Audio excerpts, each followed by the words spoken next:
Hello friends, it's me, and today let's watch Film Theory, How to Survive Final Destinations from the film series. Together, let's go, let's start. Thank you. How can you possibly beat death? In a franchise like Final Destination, built on ridiculous kills and death coming to take what he's owed, how can you cheat it? How can you outrun it? Well, after diving deep into the lore of this franchise, I figured it out, loyal theorists. But you might not like the answer.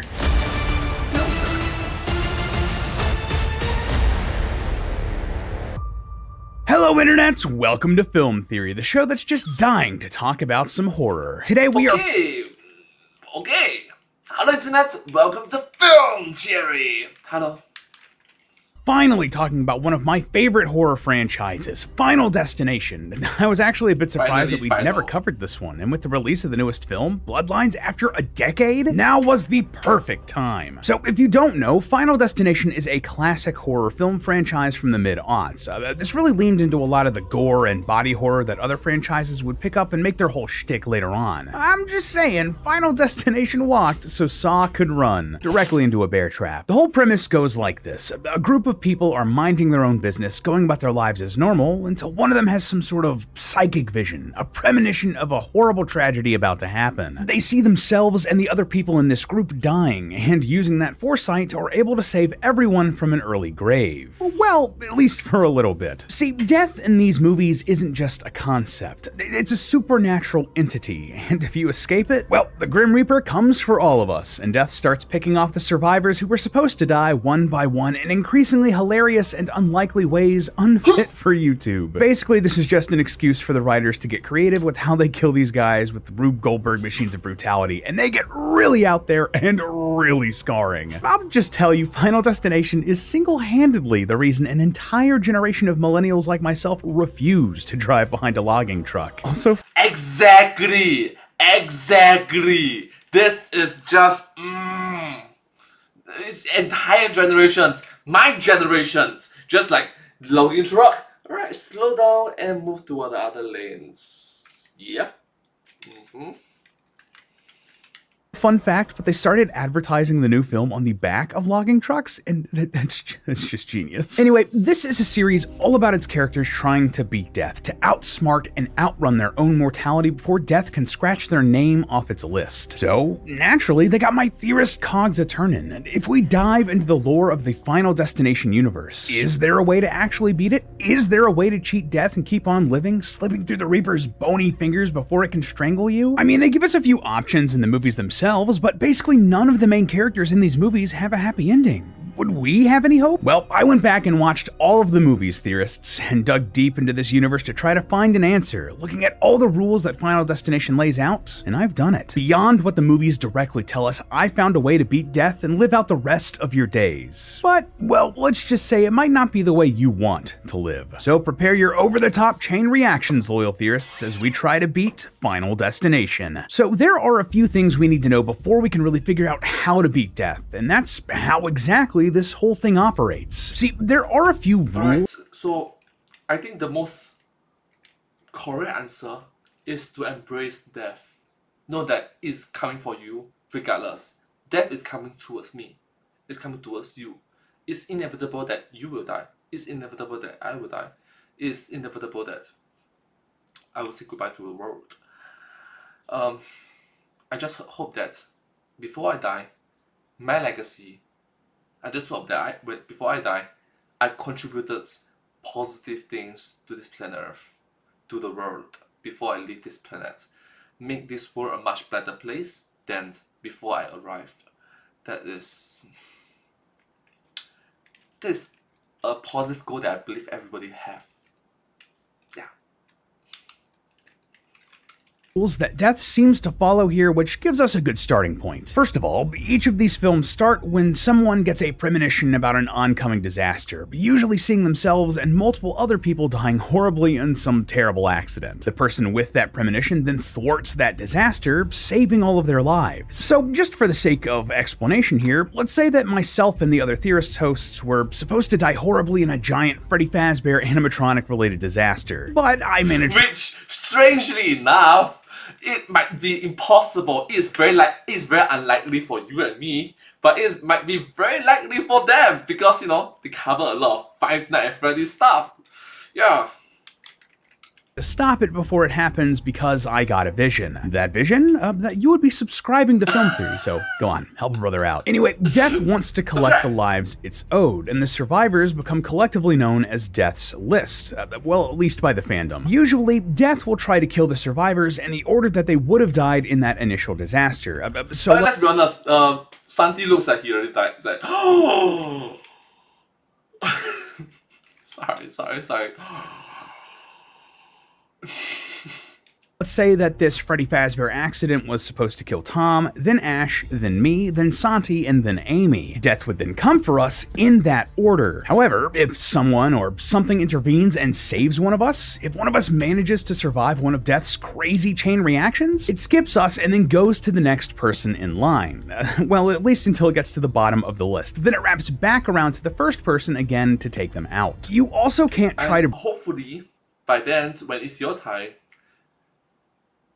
a few decades will have passed, a few centuries will have passed, it's like you can embrace death by then. Say hello to a good old friend. Break this chain and beat Death by taking things into your own hands, if you catch my drift. Death will literally not allow you to die by your own hand until it comes for you. And I gotta say, sometimes it feels like life's got you stuck in one of these Final Destination Rube Goldberg machines, leaving you confused about what to do with your career. Well, truth is, opportunities rarely just appear out of thin air.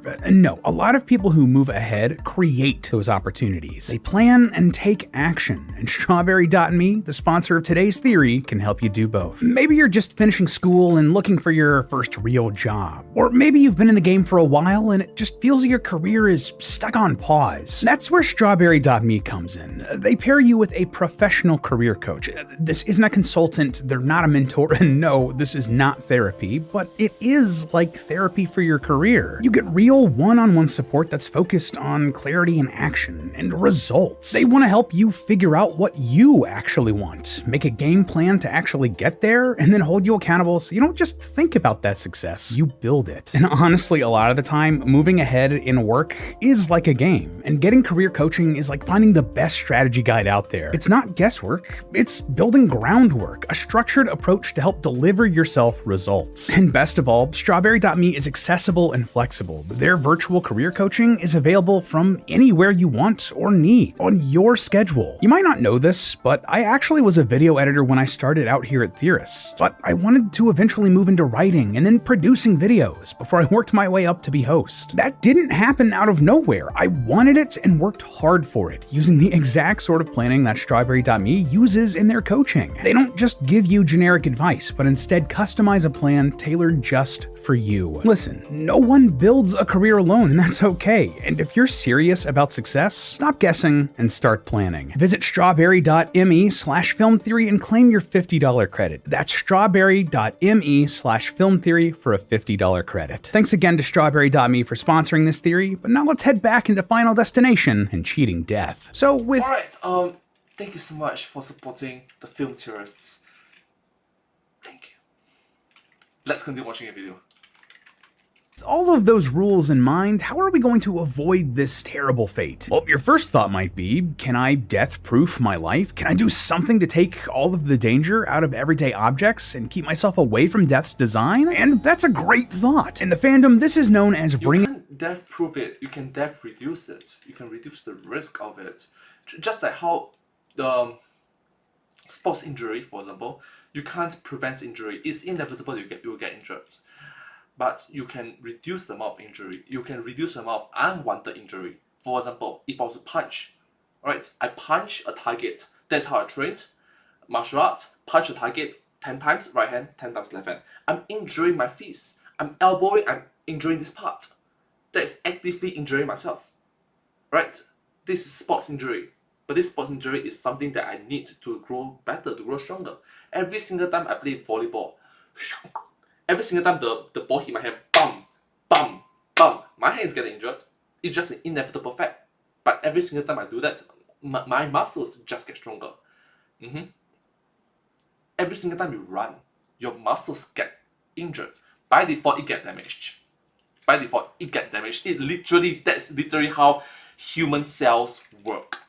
They get damaged, they recover, they get stronger. They get damaged, they recover, they get stronger. Just reduce unwanted sports injury.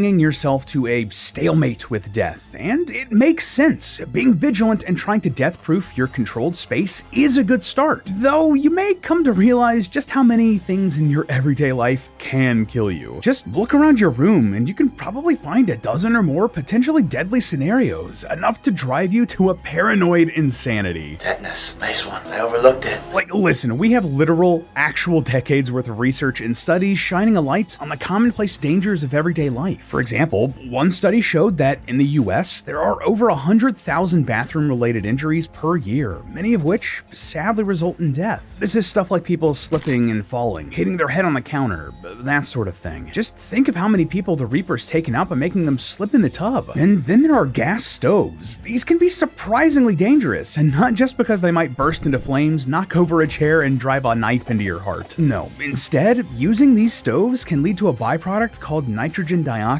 and nitrogen dioxide could be responsible for up to 19,000 premature deaths in the United States and 40,000 in the European Union and UK. We humans are very fragile. Proper ventilation is very important.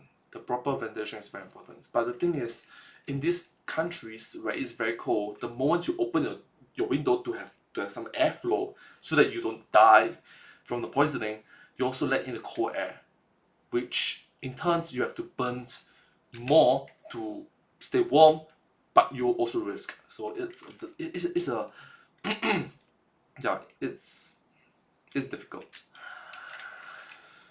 Fragile little creatures, and the threat of death is lurking everywhere. That being said, if you are desperate and you really want to survive, this one might be worth a shot. We see Alex from Final Destination 1 actually try this. He goes out to a cabin and death-proofs the place, and ultimately, he's safe there. Well, until he realizes that he actually wasn't the next on death's list, so all that prep was for naught. But that doesn't mean this can't work. Later, Alex's partner Clear checks herself into a mental institute complete with padded walls and no real way to be harmed. And, surprisingly, this does actually work for Clear. She's kept out of death's reach. And likewise, in the new Final Destination Bloodlines, Iris is able to survive for decades by holding herself up in a similarly death-proofed cabin. So, okay, that works. Theory done, right? Well, maybe not, because this does come with a couple of huge drawbacks. Firstly, you can't make any mistakes. You can't slip up and let your guard down at all, because when you do, death will take advantage of that and kill you. We see this in Bloodlines when Iris leaves the cabin briefly to talk to her granddaughter and is killed by a freak weather vane accident. And secondly, can we actually call this living?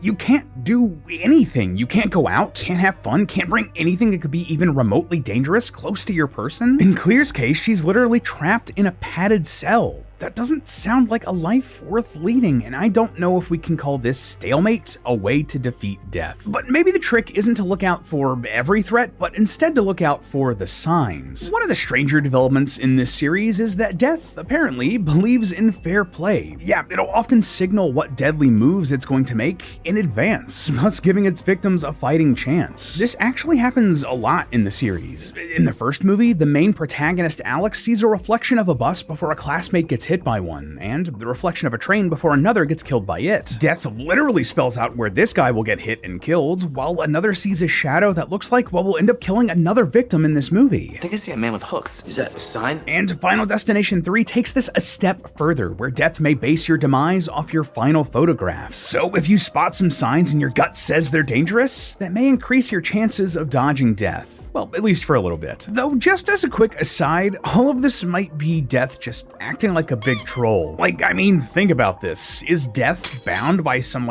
cosmic rules where it has to warn and give its victims a chance to change their fate? That doesn't really seem to make any sense, because it just kind of restarts if someone thwarts their death. And the photographs being the templates for their death just seems like really jokey and trolly in a way that I just gotta respect. And one of the characters in this franchise even speculates that all of the clues and warnings was just death setting them up the whole time, leading them to the situations where they die exactly like it wanted. What if we didn't change anything? What if us being here right now was the plan from the beginning? Maybe death is just like playing with its food, so to speak. Anyway, okay. Bro, at some point in time, you have to recognize that you are thinking way too much. You are diving into a rabbit hole way too deep. And stop. Think about something else. You are diving into a rabbit hole way too deep. and pull yourself out and just, take a deep breath and talk about something else. Something that is wholesome, cute, sweetheart, something like that. Say bunnies, cute cats, puppies, kittens.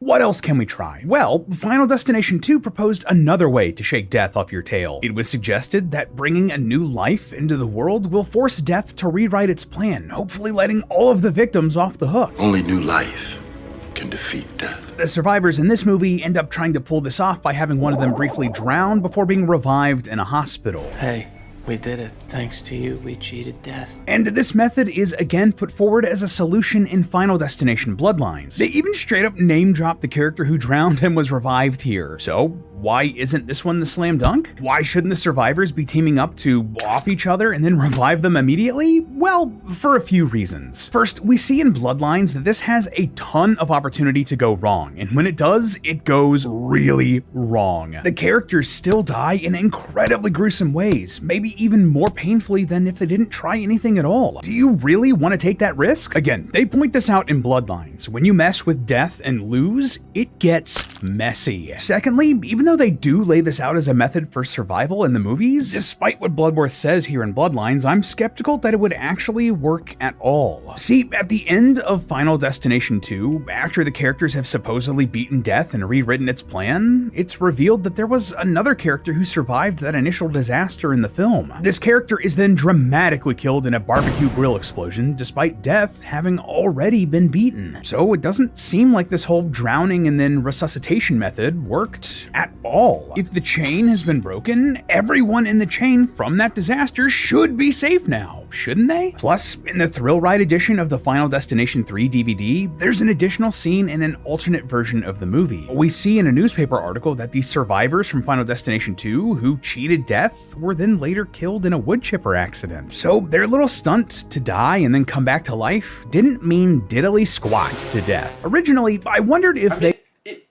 delayed the inevitable by a bit, I guess. Before you pass away, bring something good to the world. Thank you. For me, I recognize that, hey, population collapse is a very real thing. I want to be a father of 6 kids, so that when I die, when my wife die, 2 individuals die, but we give birth to 6 kids. At least 2 boys, 2 girls. So it's like 2 lives. Inevitably speaking, me and my wife will pass away. But in exchange for 2 lives, we give birth to 4. So, yeah, I see that as an absolute win from, Avengers Endgame. they sort of misinterpreted the meaning here. Like, what if new life was a bit more literal? Maybe what these characters should have done was have a baby. Like, I was thinking that definitely has to count as new life that would mess up Death's design and force a reset. This was actually a big plot point in Final Destination 2, where the main characters think that one of the survivors is a pregnant woman. They successfully help her give birth, which they think will reset everything, but then realize that the woman was never actually supposed to die in the first place, so she wasn't part of the chain. But does that mean that giving birth, creating life, would actually defeat death? This was actually an alternate ending for the original film. Clear and Alex have a child, and the remaining survivors are able to beat death because of it. And hey, if we had made this theory like 3 years ago, or even 2, maybe even just 1, this could have been the answer. But it still doesn't work. We see some survivors in the latest film, Final Destination Bloodlines, actually survive long enough to start families. But all having kids did was put a target on their backs too. Yep, apparently they were never supposed to exist in the first place, and Death wants to take back those lives to bring balance to the scales before the Reaper eventually comes for the original survivors too. Plus, other canon works show that having a kid doesn't reset the clock at all. Death intended to kill a woman in childbirth in one of the Final Destination books, because of course there are Final Destination books. And just to wrap everything up in a bow here, though that alternate ending for Final Destination 1 with the baby defeating Death was something the filmmakers considered, unlike other extra material outside of the main movies like that part of the Final Destination Destination 3 DVD, we see in future films that this ending was entirely non-canon. Like, Clear does not have a baby in Final Destination 2 at all. So we've tried so much already. We've tried looking for the signs. We've tried creating new life. We've tried death-proofing our house, but is that even living? Is there anything else we can come up with to try to beat death here? Well, there is one way to effectively defeat death, established back in Final Destination 5 and again brought up in Bloodlines. One way to really win out here. See, if you're marked for death, but then kill someone before their time, you get the amount of time that they would have lived added onto your lifespan. And this doesn't actually even have to explicitly be murder, which is probably where your mind went first. No, instead, if you cause the accidental death of someone, that also counts. In Final Destination 5, one of the characters mistakenly causes a coworker to be killed in an accident at the factory they work at, and that ends up adding to his own lifespan. The one big drawback to this method, however, well, other than the fact that someone else has to die for it to work, you won't be sure just how much more life someone has, and thus how much more time is going to be tacked onto your lifespan. This is actually a plot point in Final Destination 5. The time inherited from the people killed doesn't actually end up being that much. For example, that coworker who was killed, he had an undiagnosed medical issue that meant that he only had a couple more weeks to live anyway, leading to an abrupt demise of the guy that inherited the short lifespan later on in the movie. But in theory, in Final Destination theory, if you want to stay alive and keep yourself at the bottom of death's list, all a person can really do is keep on killing just to keep on living. And based on the rules set up here, you could become a serial killer and keep getting more and more life by taking others. I mean, potentially you could even end up living forever with that. Kind of weird to think about, but it is what it is. Maybe that'll be a premise of Final Destination 7. At first, I thought that this was a poetic, tragic ending to this theory, right? Like, to beat death, you more or less have to become death, stealing people's lives in a desperate attempt to extend your own. But believe it or not, the extra little twist here that takes this beyond what the movies lay out, even this seems to be part of Death's design. Remember how I joked earlier about the Final Destination books? Well, they're all canon to the universe, and in one of them, Final Destination Looks Could Kill, the main character literally makes a deal with death to extend their own life. And the terms of that deal, they start killing other survivors